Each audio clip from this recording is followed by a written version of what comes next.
Je souhaite la bienvenue dans le Charlie Coffee Show. Aujourd'hui, c'est la reprise, c'est la rentrée. On est très heureux de vous retrouver sur les ondes de Radio Axe Sud, sur le 105.1 FM, mais également en vidéo sur YouTube.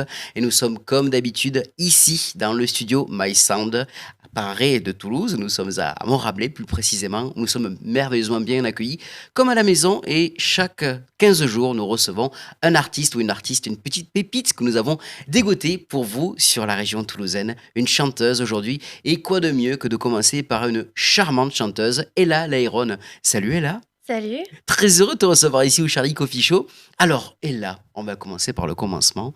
La musique, quand est-ce qu'elle est rentrée dans ta vie? Je me souviens pas à quel moment elle est rentrée dans ma vie, dans la mesure où je pense qu'elle y a toujours été. J'ai toujours eu beaucoup de musique à la maison. Mon papa jouait de la guitare, mais comme ça, en amateur. D'accord. Et elle a vraiment pris une place importante quand je suis rentrée au collège. La légende veut que mon père ait acheté ce qu'il fallait, acheter une sono pour que je reste à la maison, en fait, pour m'occuper, pour que je chante et D'accord. que je reste à la maison et que j'aille pas traîner à droite, à gauche. Donc c'était une façon détournée de te permettre Ouais, de rester à la maison, c'est ouais, ça? de m'avoir un peu à l'œil. Il a senti qu'avec les copains, les copines, tout ça, je commençais, Ah, voilà, à vouloir m'échapper un peu et du coup, qu'est-ce il qu'on m'a écoute, acheté une sono. qu'est-ce qu'on écoutait à l'époque à la maison? Alors j'ai toujours écouté de tout, mais plutôt Cabrel, Hugo Frey, Toto, Renaud, beaucoup D'accord. Renaud. Beaucoup de chansons françaises. Ouais, essentiellement. Jeune, Et oui. jeune. Ah, ça a changé Ouais, après. pas mal, ouais, je me suis un peu ouvert après. Après l'adolescence? Alors à l'adolescence, au collège, si tu voulais t'intégrer, il fallait écouter du rap, Mhm. clairement. Donc je m'y suis mis, comme tout le monde, pour me fondre dans le moule. Et c'est une période assez... pour tous les ados, c'est toujours un peu compliqué.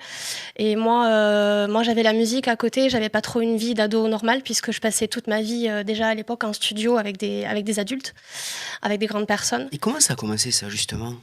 Alors en fait, ça a commencé parce que à force de chanter, dans les combles aménagés avec la sono que m'avait acheté mon père. À l'époque, je faisais donc des reprises, beaucoup de variétés. Mhm. Et la sono était tellement forte que tout le lotissement entendait. Et l'idée est venue assez rapidement en fait de me faire des petits concerts, des concours de chant. Donc je faisais pas mal de scènes à cette époque-là et très vite, il y a eu un petit peu de presse qui s'est intéressée à moi. À l'époque, j'avais 11-12 ans Mhm. et mes parents, du coup, sont devenus mes producteurs pour me faire enregistrer un single en studio. D'accord. Et on était sur Voilà. quel type de musique à l'époque? C'était de la Oh, de la pop variette? pop Ouais. variette. Avec une tendance d'une chanteuse ou d'un chanteur qu'on connaîtrait aujourd'hui ou d'époque? Ouais, non, pas spécialement. J'ai rien qui me vient spécialement à l'esprit. Après, effectivement, quand je suis rentrée au collège et que j'ai commencé à écouter plus de rap, plus de hip-hop, c'est une période où j'ai découvert Diams, Oui. où j'ai eu la chance, par un hasard hallucinant, de la croiser justement en studio. Et je suis devenue complètement fan de tout ce qu'elle était, notamment de ses textes. Donc, en l'écoutant, j'ai commencé à écrire. J'ai commencé à m'intéresser à tout ce qu'elle faisait et du coup à tous les artistes qui gravitaient autour d'elle. Donc, j'ai découvert China, Kélia, Vita, bien avant Mhm. que sorte son premier album. Laure Milan aussi, que j'ai Oui. beaucoup écouté. Voilà. Et c'est un petit peu grâce à elle, à la base, ça a été le point de départ de ma culture hip-hop, en fait, qui s'est élargie en écoutant un peu tout ce qu'elle faisait. Et les parents, quand ils t'écoutaient dans le grenier, on va dire, les combles Ouais, aménagés, avec les premières chansons et que t'es passé côté hip-hop, ça ouais. a grincé un petit peu des dents ou est-ce qu'on est passé Ouais, sans difficulté? c'était un peu compliqué. C'était un peu compliqué parce que du coup, je voulais faire du R&B, mais j'avais une voix de variette. On essayait de me faire défendre un single qui était quand même plutôt pop variette. Moi, de l'autre côté, je commençais à écrire mes titres. C'est là aussi où j'ai rencontré mon compositeur qui me suit toujours D'accord. à l'heure actuelle, qui est Furious. Mhm. Donc lui, du coup, est issu du milieu hip-hop, du milieu rap. Il n'avait jamais travaillé avec une chanteuse de sa vie, il travaillait juste avec des rappeurs. Et du coup, on a appris tous les deux à se diriger vers des choses qu'on connaissait pas trop. Donc voilà, c'est comme ça que j'ai forgé un peu mon identité en partant de quelque chose de très variette du Céline Dion, du Lara Fabian à l'époque. C'est vrai que c'est un petit peu les opposés. Mais Clairement, total, ouais. J'ai total. fait un espèce de grand écart sans trop savoir. Du coup, après, on m'a dit que je savais pas faire du R&B parce que clairement, j'avais une voix de variété. Et aujourd'hui, que j'essaie de faire des choses un peu plus mainstream, un peu plus pop, un peu Hop. plus variété, on me dit, mais attends, il y a du R&B là-dedans. Mais c'est bien le Voilà. mélange des genres. Hein. Ouais, je sais faire que ça, de toute façon. Eh bien justement, moi, je te propose, Ouais. pour que nos auditeurs et ceux qui nous regardent sur YouTube puissent découvrir ton univers, ta musicalité, d'interpréter un titre, là, Ouais. ici, en direct, qui s'appelle Qui s'appelle Des excuses, qu'on a Des sorti en excuses. mai. Ah ben alors, des excuses, c'est parti. C'est parti On pour y Des va excuses. avec Ella Iron.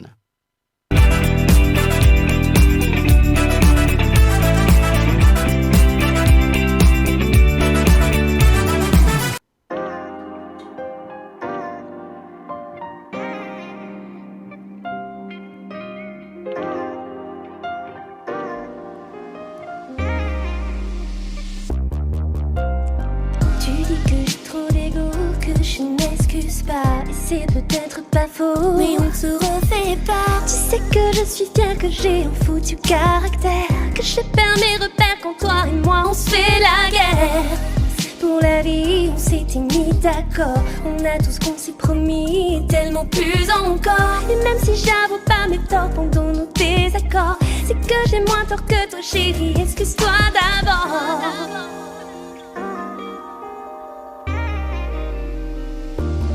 Pardonne-moi pour toutes ces fois où j'ai pas su te comprendre et pas voulu entendre. Excuse-moi, j'ai toujours attends que ce soit toi qui fasses le premier pas. Mais tu fais ça tellement mieux que moi. Et pardonne-moi pour toutes ces fois où j'ai pas su te comprendre et pas voulu entendre. Excuse-moi.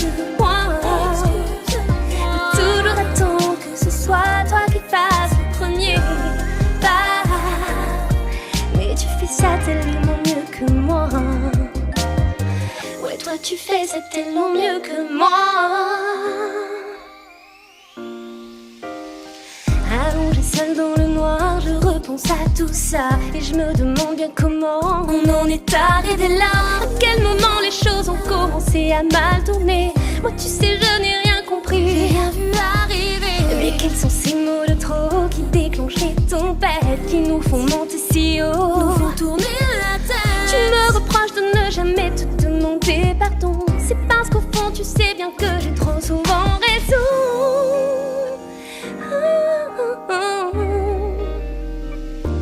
Et pardonne-moi pour toutes ces fois où j'ai pas su te comprendre et pas voulu entendre.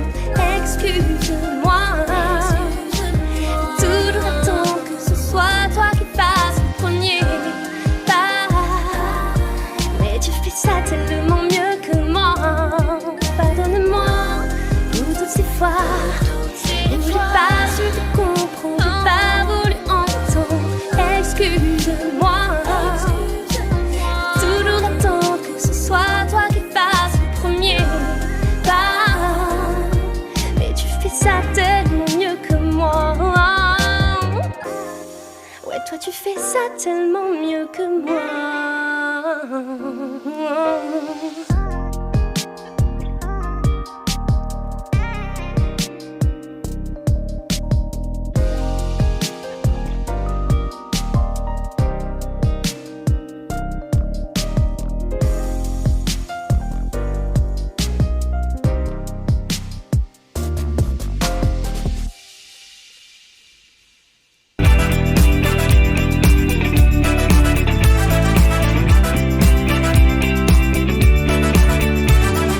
Et on est de retour sur la deuxième partie de notre première émission du Charlie Coffee Show de la deuxième saison.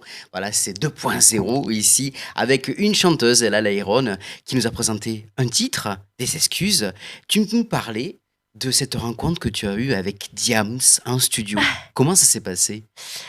Alors Diams, je l'ai rencontré complètement par hasard. En fait, j'avais fait un showcase à Cultura quelques jours avant. Diams cartonnait à ce moment-là avec son premier album Brut de femme. Et après mon showcase, en fait, mon père m'a dit vas-y, va te chercher un CD. Donc j'ai pris l'album de Diams sans trop savoir à quoi m'attendre, en fait, puisqu'on l'entendait juste avec DJ Oui. sur Skyrock à Mhm. l'époque. Et je suis rentrée à la maison et là, coup de cœur musical, j'ai dévoré l'album et je n'écoutais que ça jour et nuit. Qu'est-ce qui t'a attiré c'était quoi? C'était le texte, la musicalité, tout? Tout. Sur son premier album, il y a beaucoup de chanteuses. Il y a Laure Milan qui fait les chœurs, il y a un morceau avec China aussi. Pas encore avec Vita, je crois que Vita est plus sur l'album suivant. Mais c'est là que j'ai vraiment découvert une plume et une artiste qui me touchait vraiment. Jusque-là, j'adorais voilà, des titres que je piochais ici et là. Mais là, ça a été vraiment l'écriture, sa plume. Et donc, le studio? Et donc, le studio, j'écoutais cet album en boucle à la maison et ma mère est venue me voir en me disant qu'ils allaient au studio, donc où j'avais enregistré le single, pour signer des papiers. Ils m'ont dit allez, viens. J'ai dit non, moi je veux rester là, je veux écouter ma musique, je veux pas. On m'a dit bon, bah écoute, allez, prends ton CD, on écoutera la musique dans la voiture. Et donc, j'y suis allée. Et quand on est arrivé au studio, il y avait un monde de folie partout, que des blacks de 2 mètres avec des chaînes en or jusqu'au nombril. C'était juste un autre monde, des maillots de foot, des maillots de basket, pardon, américains. Et là, le patron qui vient me voir et qui m'embrasse et qui me dit bon, désolé, aujourd'hui on est envahi, on a une rappeuse là qui a un problème technique à son studio. Du coup, elle est là, si tu veux y aller. S'appelle Diams. Je l'ai regardé, j'ai dit, vous me faites une blague en fait. Je voulais rester à la maison pour écouter du Diams et vous me... Et alors? Et bah du coup, j'ai fini l'après-midi en studio en régie avec elle dans un petit coin. Mhm. Et ouais, c'était assez surnaturel honnêtement de la voir là évoluer avec parce toute que son équipe. Tu l'écoutes le matin et l'après-midi, tu te retrouves avec elle, Ouais, quoi. c'est ça, c'est que je voulais pas aller au studio ce jour-là parce que justement, je savais que ma mère voudrait pas que j'écoute du rap dans la voiture. Donc je voulais juste pas y aller pour écouter du Diams et au final, je me retrouvais avec elle en studio, c'était alors, assez fou. Qu'est-ce qu'elle t'a dit? Comment ça s'est passé? Alors, au juste très honnêtement, l'histoire de rêve s'arrête là parce qu'après, on n'a pas spécialement échangé. Moi, j'étais D'accord. timide, j'étais vraiment voilà, dans mon coin. Elle a dû se demander qu'est-ce que cette gamine de 10 ans faisait dans la régie. Donc, on n'a pas spécialement échangé. Est-ce que donc Voilà. c'est elle qui t'a influencé au niveau de tes textes, de ce que tu as écrit par la suite? Alors, je pense que ça serait un peu prétentieux de dire ça, mais en tout cas, c'est clairement elle, ouais, qui m'a donné l'envie d'écrire, le goût de l'écriture. Qu'est-ce J'écris tous mes titres et je me verrais pas chanter quelque chose que j'ai pas écrit. Ça, c'est quelque chose d'assez ancré. Et ouais, clairement, c'est grâce à elle que j'ai commencé à écrire, vraiment. Comment tu qualifierais ta musique, du coup, par rapport à ça? C'est quoi tes sujets de prédilection quand tu écris? Est-ce qu'il y a des choses qui t'attirent plus que d'autres? Euh, ce qui va m'attirer, c'est les choses dont je peux parler en toute confiance, des choses que je connais. J'ai besoin de me sentir légitime quand j'écris quelque chose. Et du coup, c'est vrai que je ne parle quasiment que de moi, Il y a de des mon morceaux? vécu, Oui. de mes émotions, de ce que je ressens. Je parle assez peu de comment je vois le monde. J'ai assez peu de textes engagés parce que quand je les écoute, j'ai un sentiment d'illégitimité en fait, de ne pas maîtriser mon sujet peut-être suffisamment bien pour être légitime, voilà. Donc je parle d'introspection, d'amour, de recherche de soi, du temps, de la vie. Et Voilà. justement, qu'est-ce que tu aimerais laisser comme petit message à celles et ceux qui t'écoutent par rapport à ta musique? Le petit message subliminal que tu aimerais envoyer? Tu parles de message subliminal. Moi, je dirais qu'il faut savoir lire entre les lignes, pas mal. Je sais Mhm. que pour Danse encore, que j'interpréterai tout à l'heure, on m'a pas mal reproché d'avoir écrit une chanson qui volait pas haut. En fait, c'est la chanson la plus personnelle que j'ai jamais écrite. Parce qu'effectivement, il y a de quoi lire entre les lignes. Qui t'a dit ça? Oh bah dans les commentaires, hein. D'accord. Mais après c'est pas voilà, j'en fais pas une maladie. Mais c'est vrai que voilà, il y a longtemps on me disait arrête de faire pleurer les gens, il faut que tu écrives des choses joyeuses. Et aujourd'hui j'y arrive beaucoup plus. Mais c'est vrai qu'il faut quand même que ça déclenche, pour moi en tout cas, qu'il y ait une émotion derrière. J'aurais du mal à faire une chanson juste qui bouge, juste qui donne le sourire, parce que j'ai besoin d'y mettre du sentiment. Que ça soit un bon ou un mauvais sentiment, mais qu'il y ait un sentiment derrière. Pour moi, c'est pour ça que j'écris, en fait. J'ai jamais chanté. Je suis pas venue à la musique pour faire de la scène ou pour même être connue. Puisqu'à l'époque, quand j'ai commencé, il y avait les Starac, il y avait les Nouvelles Stars, tout ça. Et tout le monde me disait, quand est-ce que tu fais... Non, moi, c'est pas ça mon truc. Moi, c'est écrire, c'est faire mes mélodies, c'est chanter. Et c'est vrai qu'à l'époque... La musique m'a aidée, l'écriture m'a aidée à surmonter des choses dont je ne sais pas si j'aurais réussi à me relever si j'avais pas su écrire tout ça. Surtout quand on est adolescent ou Oui. adolescente ou jeune adulte, il y a des fois Où où c'est un sacré bordel. oui, où c'est pas évident du tout. Ouais. Alors justement, tu parlais de Danse encore. Oui. C'est un titre qui est sorti il y a pas longtemps, Oui. avec un clip absolument magnifique. D'ailleurs, Merci. j'invite toutes celles et ceux qui nous écoutent et qui nous regardent donc sur cette vidéo sur YouTube d'aller voir ton clip. Oui. Absolument génial. Eh ben, si on allait l'écouter et t'écouter maintenant avec Danse encore. Eh ben allez. Alors c'est C'est parti. parti. Danse encore et la Lyron.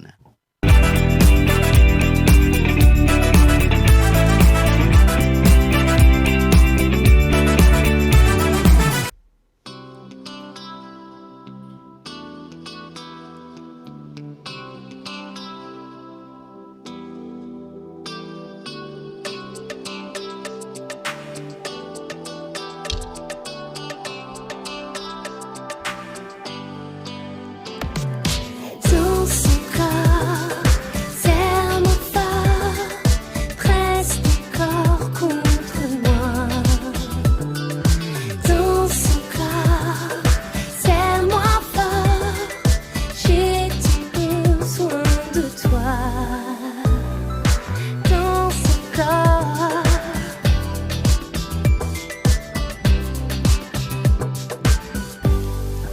Emmène-moi voir la mer, marcher les vagues élevées, les yeux au ciel, je veux partir oublier tout ça.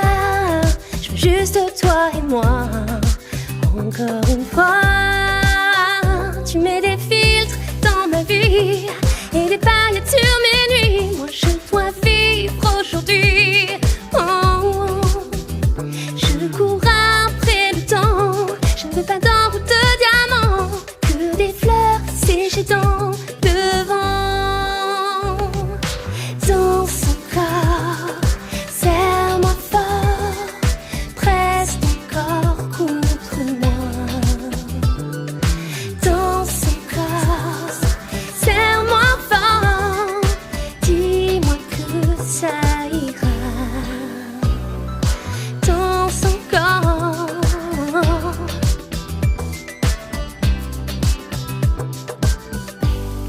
Si le temps m'est compté, je veux brûler la vie, jouer sans règle du jeu.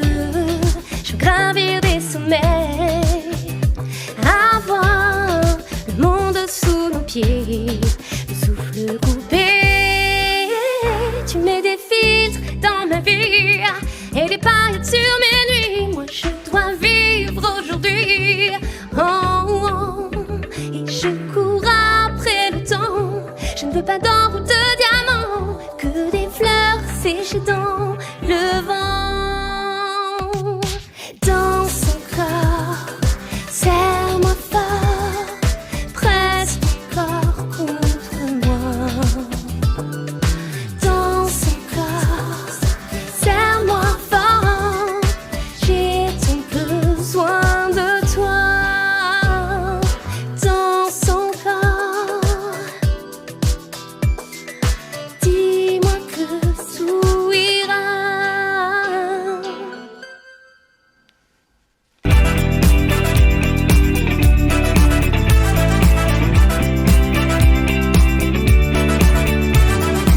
Troisième et dernière partie du Charlie Coffee Show en compagnie d'Ella Leiron. Danse encore, très joli titre. C'est voilà, comme j'ai dit, ça fait du bien. C'est le petit bonbon, tu sais, qui fait plaisir à déguster, à Ouais. découvrir. Et justement, toi, ton évolution avec le temps, Mhm, donc passer au stade d'adolescente, de jeune femme, mhm. ton écriture a évolué aussi Oui, derrière, musicalement oui. également. Tu te rapprocherais toujours de quel style? Tu serais toujours pop française ou des trucs un peu plus toujours aussi légers? Enfin léger. Léger n'est pas le mauvais terme, attention, Non, hein, non, il n'y a pas mais de souci. agréable, hein. Parce que c'est vrai que souvent on dit, on en parlait en off tout à l'heure avant de Oui. tourner cette émission, on aime bien les chansons un peu lacrymales qui font pleurer, Mhm, mais ça fait du bien d'avoir un petit peu de joie avec tout ce qu'on entend. oui. Je pense que les arrangements, ils sont pour beaucoup aussi.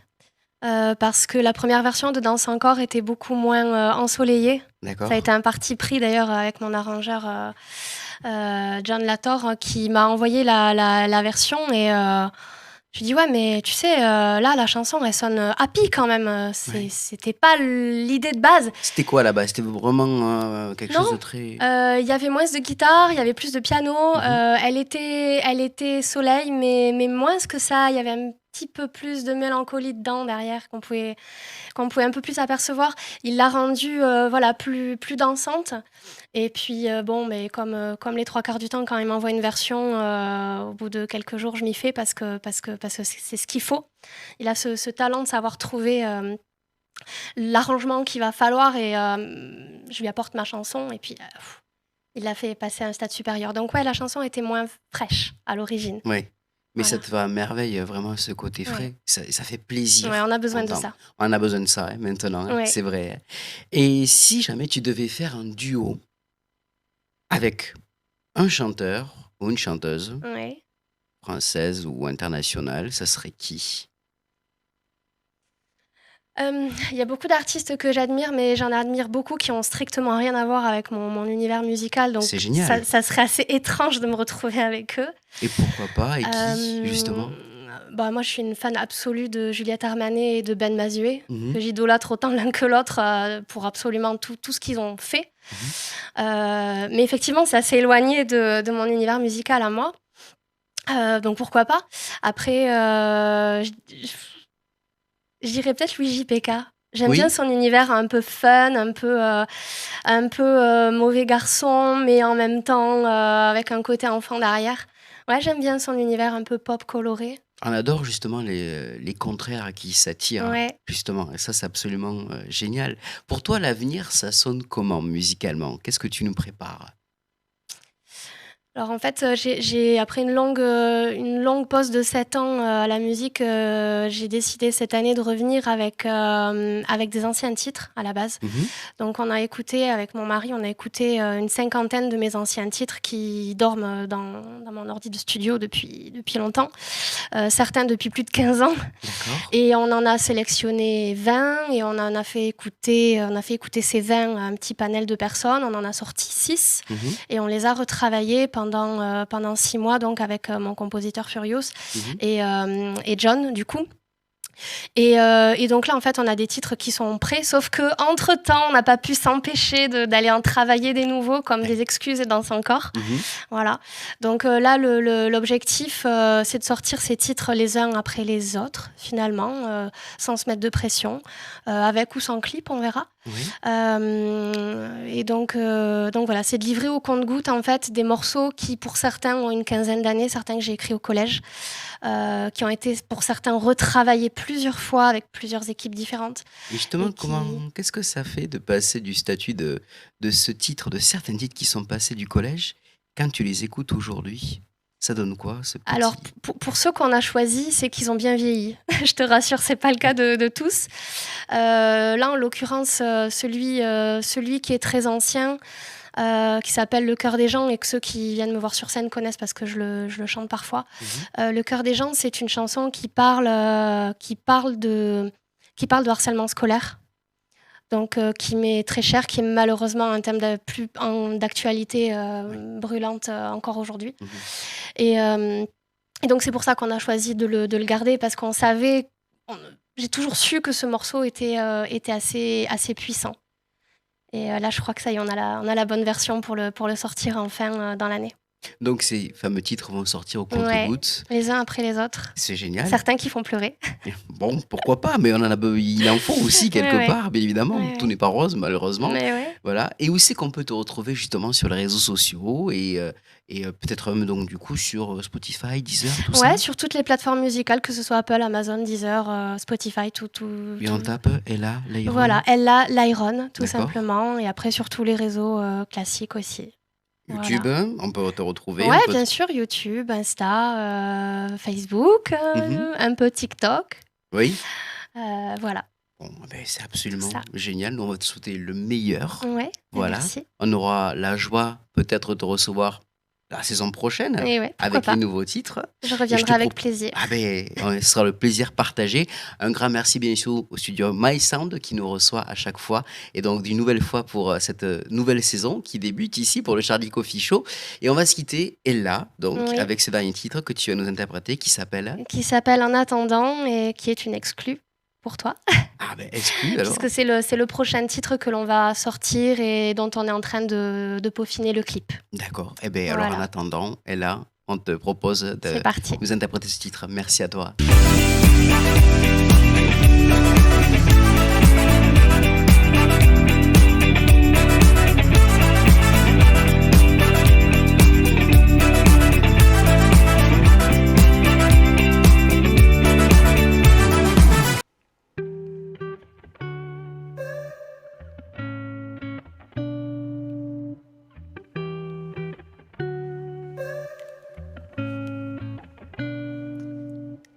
Tout ce que tu pourras me prendre n'a pas d'importance. Je vis ma vie sans attendre et quoi que tu penses. Ton cri au creux de moi, mes valeurs, mes joies, mes larmes et tout ce que tu vois, ce n'est pas moi.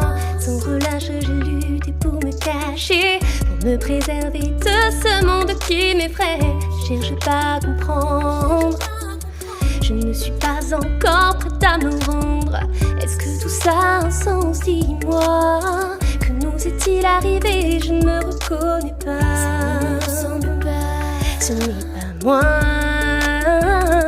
En attendant, si le temps me condamne, je plaiderai coupable.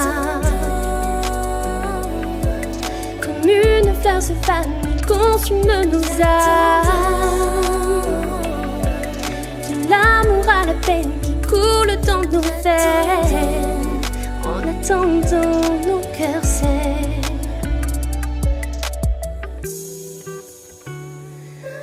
Oui, en attendant, nos cœurs saignent.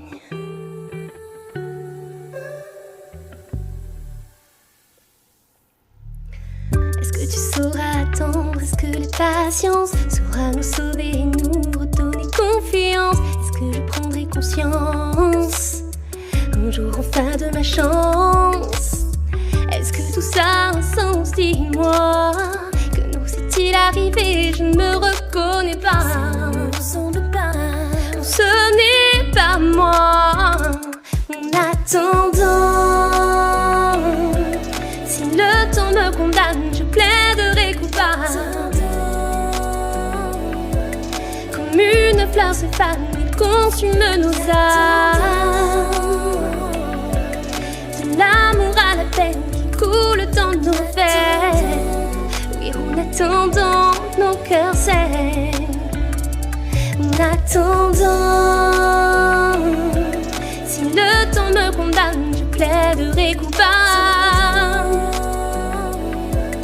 Comme une fleur se fane, il consume nos âmes. De l'amour à la peine qui coule dans nos veines. Oui, en attendant, nos cœurs saignent. Oui, en attendant, nos cœurs saignent.